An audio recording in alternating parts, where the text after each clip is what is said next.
கிறிஸ்துவுக்குள் மிகவும் பிரியமானவர்களே, இயேசு கிறிஸ்துவின் நாமத்தில் உங்கள் யாவரையும் அன்போடு கூட நான் வாழ்த்துகிறேன். இந்த நாளிலும் தேவன் நம்மோடு கூட இடைப்படுகின்ற வார்த்தை எஸ்தர் 8ஆம் அதிகாரம் 16ஆம் வசனம். இவ்விதமாய் யூதருக்கு வெளிச்சமும் மகிழ்ச்சியும் களிப்பும் கனமும் உண்டாயிற்று. இந்த வார்த்தையின் மூலம் தேவன் இன்றைக்கு நம் ஒவ்வொருவரோடும் தீர்க்க தரிசனமாக இடைப்பட விரும்புகிறார். அன்றைக்கு அந்த நாட்களில் வாழ்ந்த யூதருக்கு வெளிச்சமும் மகிழ்ச்சியும் களிப்பும் கனமும் உண்டாயிற்றென்றால் இந்த நாட்களில் ஆவிக்குரிய யூதர்களாய் இருக்கிற நமக்கும் இதே ஆசிர்வாதம் கடந்து வருகிறதை நீங்கள் காண்பீர்கள்.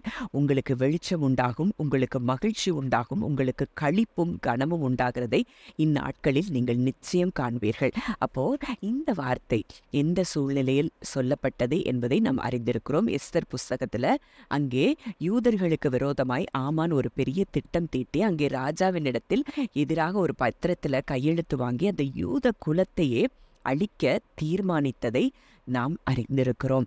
ஆனால் எத்தனையோ ஆமானுக்கு மொர்தெகாய்க்கு விரோதமாய் ஆமான் ஒரு தூக்கு மரத்தை ரெடி பண்ண அதே நாள் இரவு அங்கே தேவன் ராஜாவோடு இடைப்பட்டு மொர்தெகாயை ஆமான் மூலமாகவே உயர்த்துகிறதை நாம் வாசித்திருக்கிறோம், அறிந்திருக்கிறோம். அப்போ அந்த ஒரு அழிவுக்கு நேராக யூத ஜனங்கள் போய்கொண்டிருக்கக்கூடிய சூழ்நிலையில அங்கே எஸ்தரும் மொர்தெகாயும் யூத ஜனங்களும் அங்கே உபவாசம் இருந்து அங்கே எஸ்தர் ராஜ சமூகத்தில் அவள் பிரவேசித்த பொழுது எஸ்தருக்கு ராஜாவுடைய கண்களில் தயவு கிடைத்தது மாத்திரம் அல்லாமல் அன்றைக்கு யூதருக்கு ஒரு பெரிய விடுதலையும் கிடைத்து அங்கே யூதருக்கு எதிராய் எழுதப்பட்ட கையெழுத்தை தேவன் குலைத்து போட்டதை நாம் கண்காண்கிறோம்.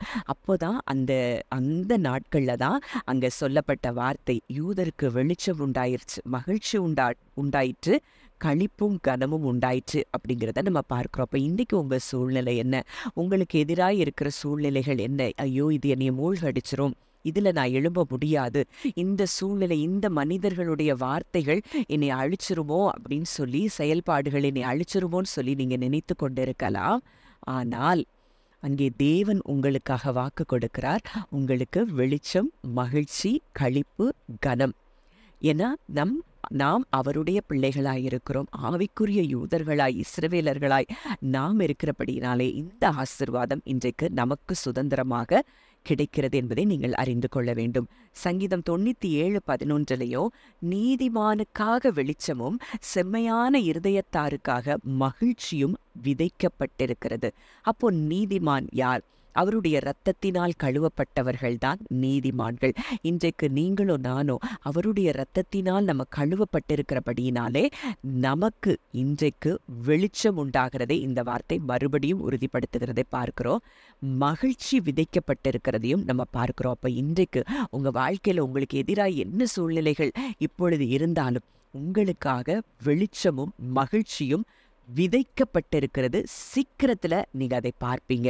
சங்கீதம் 27:1 அதனாலதான் தாவீது சொல்றாரு, கர்த்தர் என் வெளிச்சமும் என் ரட்சிப்புமானவர், யாருக்கு பயப்படுவேன்? கர்த்தர் என் ஜீவனின் பலனானவர், யாருக்கு அஞ்சுவேன்? அப்போ இன்னைக்கு கர்த்தர் எனக்கு வெளிச்சமா இருக்கிறாரு, எனக்கு ரட்சிப்பா இருக்கிறாரு, நான் யாருக்கு பயப்படணும் அப்படின்னு சொல்லி அங்க தாவீது சொல்றத போல இன்றைக்கு நீங்களும் சொல்லுங்க, என் தேவன் என் வெளிச்சமாய் இருக்கிறார், எனக்காக என் தேவன் வெளிச்சத்தையும் மகிழ்ச்சியும் விதைத்திருக்கிறார், எனக்கு வெளிச்சமும் மகிழ்ச்சியும் களிப்பும் கனமும் உண்டாகிறது என்று சொல்லி நீங்கள் அறிக்கையிட ஆரம்பிங்கள். உங்கள் சூழ்நிலைகள் தானாகவே மாறுகிறதை நீங்கள் பார்ப்பீர்கள்.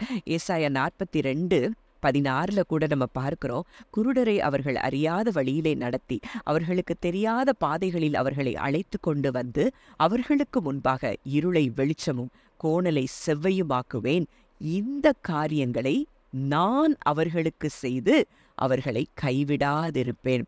அப்போ ஆண்டவர் சொல்றாரு, இங்க நான் இருளை வெளிச்சமாக்குவேன், நான் கோணலை செவ்வையாக்குவேன், இதை நான் அவர்களுக்கு செய்வேன். அப்ப இன்றைக்கு பிரத்யட்சமாக இதை நம்மோடு கூட இடைப்பட்டு தேவன் இந்த வாக்குத்தத்தத்தை நமக்கு கொடுக்கிறார். நமக்கு வாழ்க்கையில எந்தெந்த பகுதிகளெல்லாம் இருளை பார்க்கிறோமோ அந்த இடத்துக்குள்ள எல்லா இடங்களுக்குள்ளாகவும் தேவன் வெளிச்சத்தை அனுப்புகிறார், கோணலானவைகளை தேவன் செவ்வையாக்குகிறார் என்பதில் சந்தேகமே இல்லை. ஏசாயா 60:19-20 கூட அதை தான் பார்க்கிறோம். இனி சூரியன் உனக்கு பகலிலே வெளிச்சமாயிராமலும் சந்திரன் உன் வெளிச்சத்தால் உனக்கு பிரகாசியாமலும் கர்த்தர் உனக்கு நித்திய வெளிச்சமும் உன் தேவனே உனக்கு மகிமையுமாயிருப்பார். உன் சூரியன் இனி அஸ்தமிப்பதும் இல்லை, உன் சந்திரன் மறைவதும் இல்லை. கர்த்தரே உனக்கு நித்திய வெளிச்சமாயிருப்பார். உன் துக்க நாட்கள் முடிந்து போகும். அப்போ இன்னைக்கு அவரே வெளிச்சமா இருந்தார்னா நம்ம துக்க நாட்கள் அது முடிவுக்கு வருகிறதை நீங்கள் காண்பீர்கள். உங்களுக்கு எதிராக என்னென்ன துக்கங்கள் இருக்குது, எதெல்லாம் நினைச்சு நாளெல்லாம் கவலைப்பட்டு கொண்டு இருக்கிறீங்களோ அந்த துக்க நாட்களுக்கு தேவன் முடிவை கொண்டு வருகிறார். ஏன்னா இன்றைக்கு அவரே நமக்கு நித்திய வெளிச்சமாய் இருக்கிறாராம். இந்த துக்கங்கள், உங்கள் துக்கங்கள் எல்லாவற்றையும் தேவன் சந்தோஷமாக மாற பண்ணுகிற நாட்களுக்குள் நாம் வந்திருக்கிறோம் என்று சொல்லி நிச்சயமாய் விசுவாசித்து நான் அவருக்கு நன்றி செலுத்துகிறேன். கேட்ட வார்த்தையின்படி கர்த்தர் உங்கள் ஒவ்வொருவரையும் ஆசீர்வதிப்பாராக. ஜெபிக்கலாம்.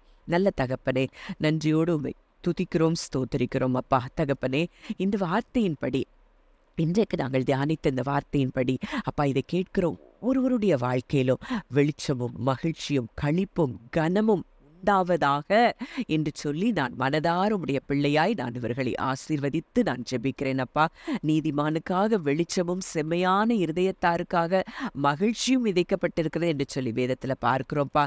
வெளிச்சத்தையும் மகிழ்ச்சியும் நீர் விதைத்திருக்கிறபடியினால் நன்றி செலுத்துகிறோம் தகப்பனே. அது எல்லாம் ஆண்டவரே நாங்கள் வெளியரங்கமாய் பார்க்கிற நாட்களுக்குள்ளாக தேவன் எங்களை கொண்டு வந்திருக்கிறபடியினால் நன்றி செலுத்துகிறோம். இதை கேட்கிற ஒவ்வொருவரையும் கர்த்தர் ஆசீர்வதித்து ஆண்டவரே அப்பா பெருகப்படுகிற கிருபைக்காய் நன்றி செலுத்துகிறோம். இயேசுவின் மூலம் கேட்கிறோம் ஜீவனுள்ள நல்ல பிதாவே, ஆமேன்.